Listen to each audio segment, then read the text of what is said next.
Neste momento, Deus, através desta emissora, leva até você mais um programa de fé, com hinos, orações e uma palavra poderosa a seu favor.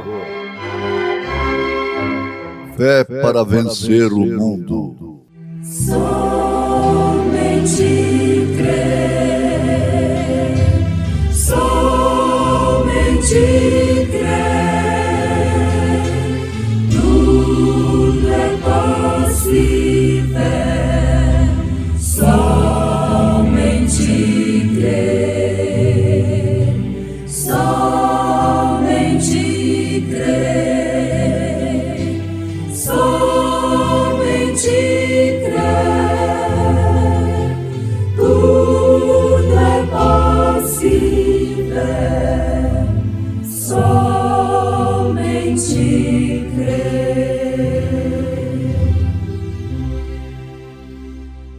Mas graças a Deus que, tendo sido servos do pecado, obedecestes de coração a forma de doutrina a que fostes entregues, e libertados do pecado, fostes feitos servos da justiça. Falo como homem, pela fraqueza da vossa carne, pois que assim como apresentastes os vossos membros para servirem à imundícia e à maldade, para a maldade, assim apresentai agora os vossos membros para servirem à justiça, para a santificação. Porque quando erais servos do pecado, estáveis livres da justiça. E que fruto tinhais então das coisas de que agora vos envergonhais? Porque o fim delas é a morte. Mas agora, libertados do pecado e feitos servos de Deus, tendes o vosso fruto para a santificação e, por fim, a vida eterna. Porque o salário do pecado é a morte, mas o dom gratuito de Deus é a vida eterna por Cristo Jesus, nosso Senhor. Se tens mágoas, volve agora a Cristo, o melhor amigo que tu tens. Eis que está a ti sempre achegado, pronto a dar-te seus melhores bens. Leva a Cristo as tuas mágoas, vai com Ele ter, vai sem mesmo te deter. Leva a Cristo as tuas mágoas, que Ele as troca todas em prazer. Leva a Cristo as tuas mágoas, vai com Ele ter, vai sem mesmo te deter. Leva a Cristo as tuas mágoas, que Ele as troca todas em prazer.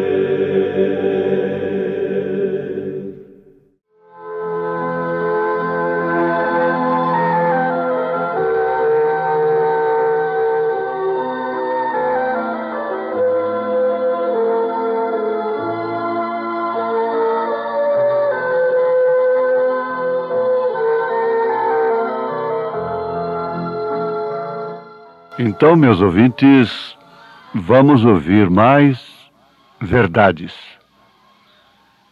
Acabamos de ler na Carta aos Romanos, capítulo 6, do verso 17 ao verso 23. E constatamos realmente que o fim dessa natureza terrena é morte. Vamos concluindo, tendo consciência realmente do que somos como homens. Por isso, São Tiago, se referindo a um dos maiores profetas, se referindo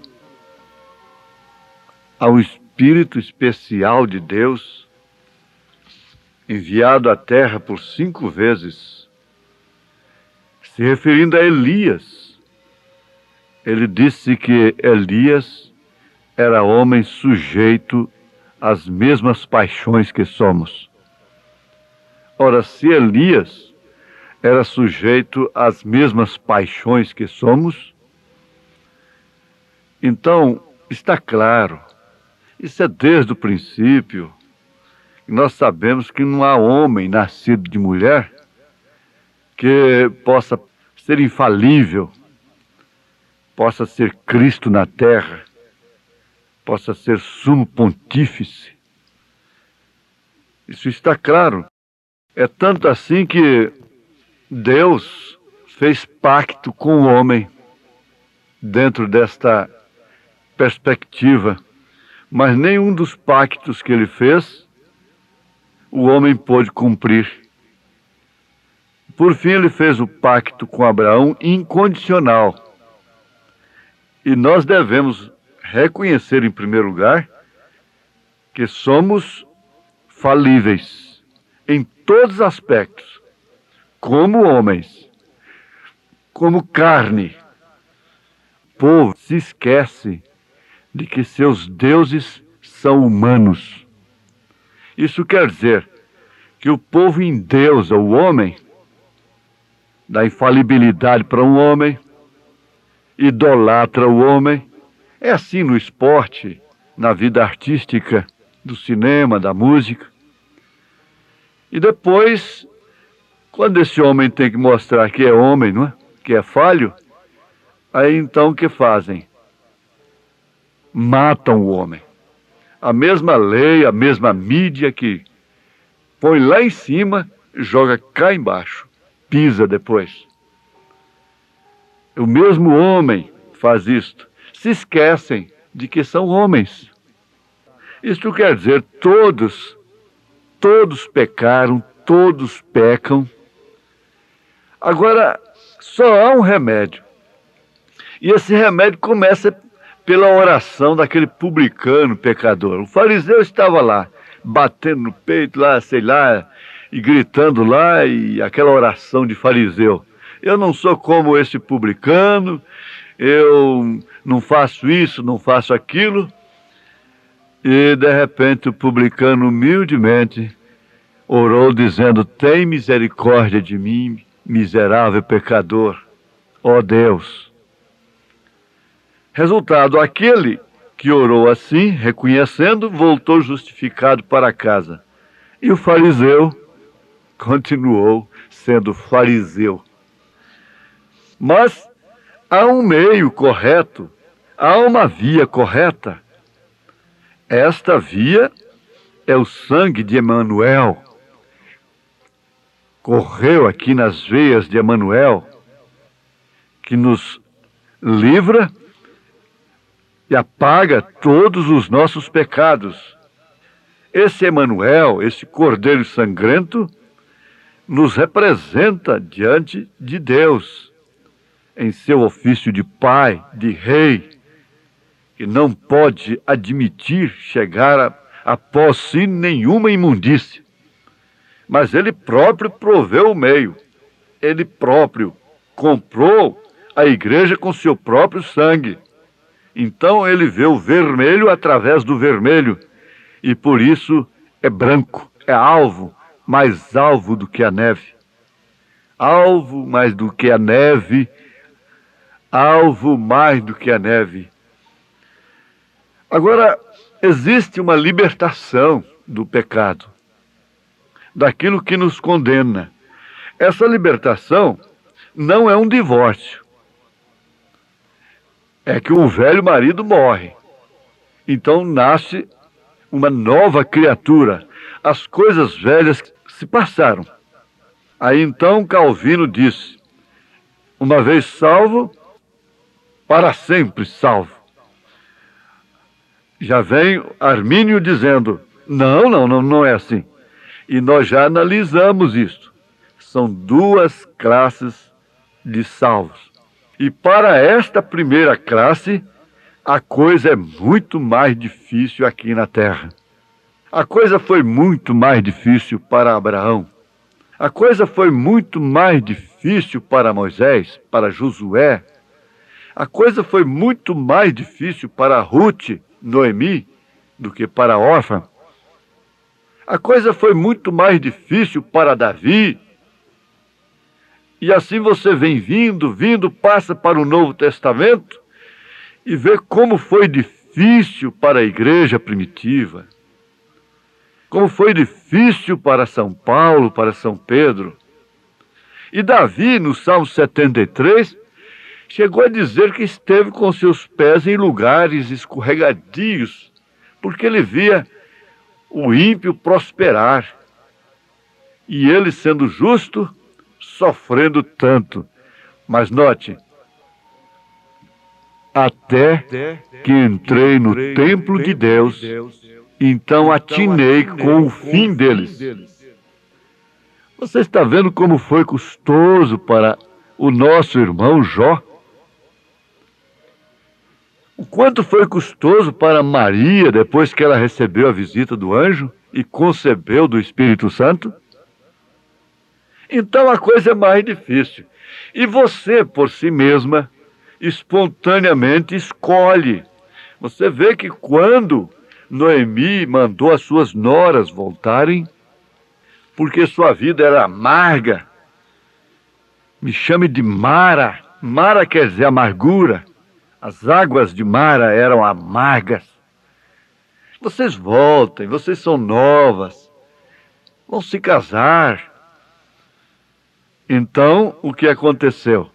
A órfã chorando.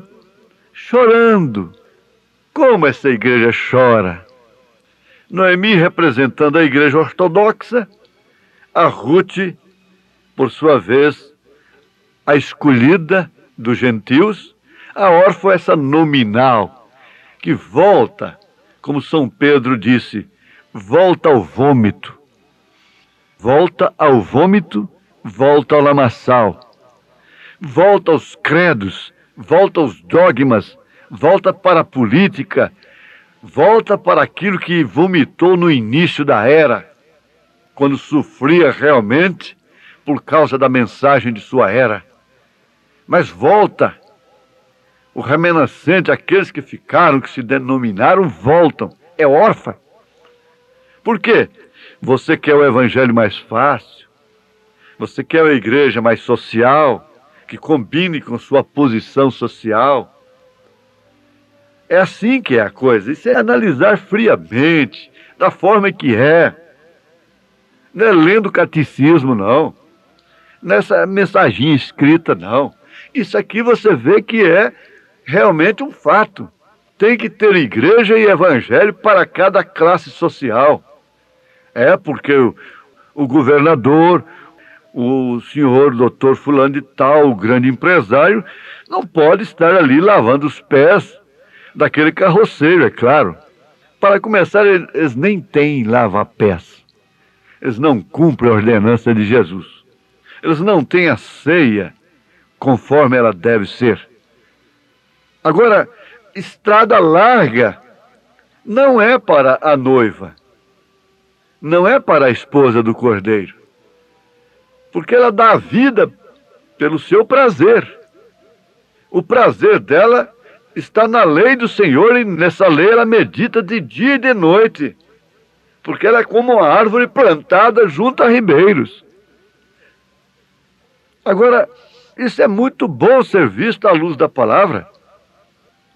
Esses salvos da segunda ressurreição vão ser salvos inclusive pelas obras. Vai haver um julgamento, uma balança. Vai haver uma balança ali. Quem foi bom para os judeus, quem foi bom para o povo que vivia a mensagem da era, porque muita gente não foi luterano na era de Lutero, mas foi bom para com Lutero. Essa gente tem crédito, inclusive é uma terceira classe também dentro dos gentios. Estive preso, me visitaste, estive nu, me vestiste. É claro que São Mateus 25 já está relacionado com os judeus, essa separação aí. Mas tem essa aplicação aqui. Também os gentios. Você nunca deve estar contra. Você não precisa estar contra. Você não está no que é verdadeiro? Para que ficar contra? A luz vive brigando com as trevas. Por quê? Não, São João disse, no que é verdadeiro, estamos. Então não precisa estar brigando. Agora, vamos para um fato que tem que ser encarado de uma forma real. Minha irmã, meu irmão, que tem essa mensagem no seu coração. Você não pode se escandalizar. O seu sofrimento é maior. Parece que Deus não te ouve. Parece que Deus te esqueceu. Quando o profeta desta era perdeu a sua primeira esposa com sua filhinha, num juízo que caiu sobre aquela região ali, e justamente porque a sua primeira sogra, ele foi casado.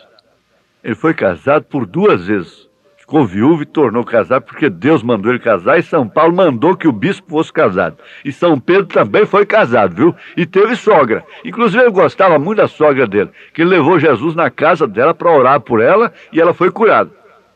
São Pedro foi casado. É bom ver tantas essas coisas assim, não é? Mas a sua primeira sogra, me dê licença, era uma batista muito social. Mas a sua filha se interessou por aquele camponês e seu pai aceitou, e ela também aceitou com certas restrições.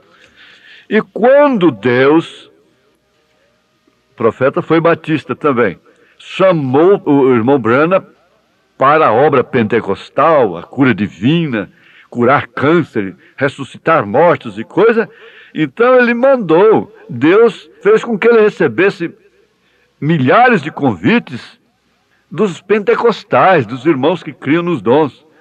Sabe o que a sua primeira sogra disse para ele? Minha filha não vai se misturar com aquelas porcas. Foi o termo que ela usou. Porque foi assim realmente que os pentecostais foram tratados. Quando estava na era própria, no dia certo, no maná do dia. Muitos deles não sabem disso, ignoram isso. Resultado, o profeta obedeceu a primeira sogra. Perdeu a sua esposa, perdeu sua filha, houve um juízo sobre a região, uma enchente enorme, morreu muita gente, tudo por causa daquela desobediência. Mas eu queria chegar exatamente aqui. Quando ele estava com sua esposa, lá no necrotério, com flores no túmulo de seu pai, de seu irmão, e a sua menininha morrendo, sua Sharon morrendo, o diabo aproveitou. É claro, essa hora ele chega. E disse, olha, você quer saber de uma coisa? Esse Deus não gosta de você. Você vê, ele cura os outros. Através de sua oração, ele cura tumores, câncer, paralíticos, cegos. O irmão Branham diz assim, o diabo sabia que não adiantava ele tentar me persuadir que Deus não existe, porque muito bem ele sabia que eu conhecia Deus pessoalmente. Então, o diabo continuou com o seu arrazoamento. Ele teria que dizer, é a serpente lá, dizendo, não foi assim que Deus disse para Eva? Esse evangelho torcido, astuto, que Paulo temeu que a igreja fosse mais uma vez enganada por essa serpente. Então, é aquela coisa polida. Olha, esse Deus não gosta de você. Quem sabe ele está falando isso para você. Você perdeu seu tempo, perdeu sua posição social, perdeu um grande ministério para estar misturado com essa gente. Veja se tem algum príncipe no meio deles. Mas esse Deus não gosta de você. Ele ressuscita mortos, ele cura todo mundo por aí. Agora a sua família, veja a sua mulher lá no necrotério. Olha lá para a sepultura de seu pai e de seu irmão. A sua filhinha aí, que você está chorando em cima dela. Por que você não amaldiçoou esse Deus? O profeta, o irmão Branham, disse que essa natureza terrena, da razão, combinou, aceitou. Por quê? Ele disse, Deus não quis falar comigo naquela hora. E quando Deus não quer falar comigo, ele usou a expressão, Deus fechou a cortina, não quis me ouvir a respeito da minha família. Ele não queria ouvir a minha oração, os céus ficaram de bronze. Então, afirma ele, era a hora do diabo falar comigo. Porque quando Deus não quer falar com o homem, então é a hora mais própria que tem do diabo pregar o evangelho para ele. O seu evangelho da serpente. Se Deus não pode falar com você através da mensagem genuína do dia, pode deixar. Você vai ouvir outro evangelho. Bonito. Você vai ter um culto de Caim, um altar muito lindo. Então, a natureza terrena, humana, do irmão Branham, disse, isso é verdade. É verdade, é verdade, Deus não me ama. Porque bem ele sabia que o quanto Deus fazia através dele pelos outros. Mas pela sua família, por ele, não podia fazer nada. Não foi assim que a mulher de Jó foi usada? Oh, amaldiçoa esse Deus, você foi tão fiel para ele, agora ele deixa você ficar nesse estado aí. Onde está essa mensagem? Cadê seu pastor? Então logo ele manda um pastor cuidadoso lá te visitar no hospital. Amoroso, precisa ver. Só que nem te batizar em nome do Senhor Jesus Cristo ele não tem coragem, porque senão perde o emprego. E tem que basear em doutrina de 325 anos depois de Cristo, endeusar um termo de 3 pessoas distintas.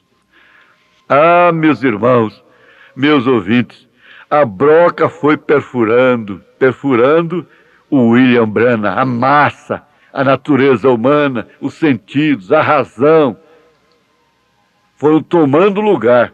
Mas quando chegou lá dentro, a broca quebrou, encontrou uma pecinha, uma fagulha lá dentro, que aquela realmente era a alma vinda de Deus, a eleição, a predestinação. Então o que fez aquela coisinha lá dentro? Como Davi era tão pequeno diante de Golias e a pedra muito menor, aquela coisinha que estava dentro de Jó, que mandou a mulher dele para o lugar que ela deveria estar. Aquela coisinha que estava lá dentro do profeta e que está dentro de você, minha filha eleita, irmã eleita, irmão eleito de Deus. Quando a razão está trabalhando por fora, o que o profeta disse? Satanás, Deus deu, Deus tomou. Vai-te, Satanás! Filhinha, descanse em paz. Vai para os braços da mamãe. Há uma tumba aberta em Jerusalém, testificando que esta também será aberta. Esse é o evangelho de Jesus. Esse é o evangelho de Paulo. É que fala com a sua natureza espiritual. Deus te abençoe. Em nome de Jesus Cristo. Amém.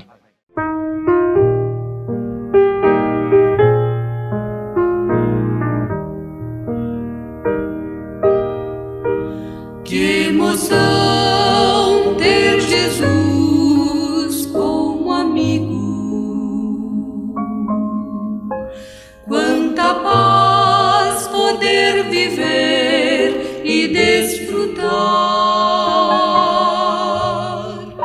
Nossa vida tem abrigo, onde vamos todo instante descansar. É Jesus quem nos dá alegrias. É Jesus quem sempre vem nos confortar. Ele nunca deixa só seus filhinhos. Em suas mãos queremos hoje descansar. Em suas mãos buscamos força. Em suas mãos buscamos a paz. Que segurança ter amigo tão bom, tão bom. A vida então depomos em suas mãos, em suas mãos buscamos força. Em suas mãos buscamos a paz. Que segurança ter amigo tão bom, tão bom. A vida então depomos em suas mãos.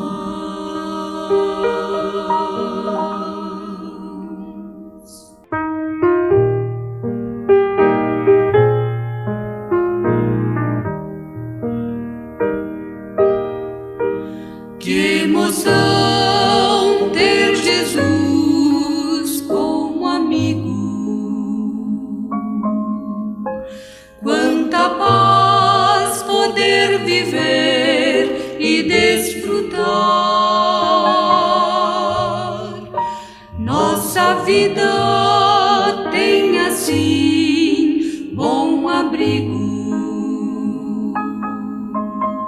onde vamos todo instante descansar. É Jesus quem nos dá alegrias. É Jesus quem sempre vem nos confortar. Ele nunca deixa só seus filhinhos. Em suas mãos queremos hoje descansar. Em suas mãos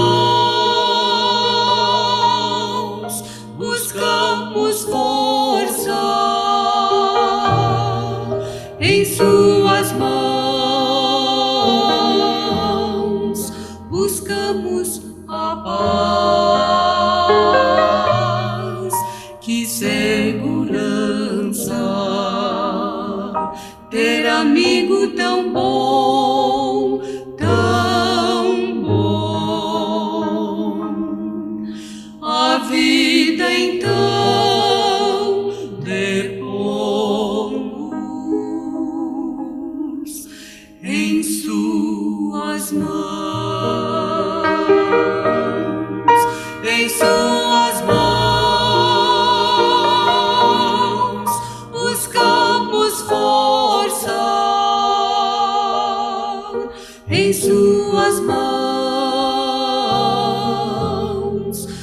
buscamos a paz.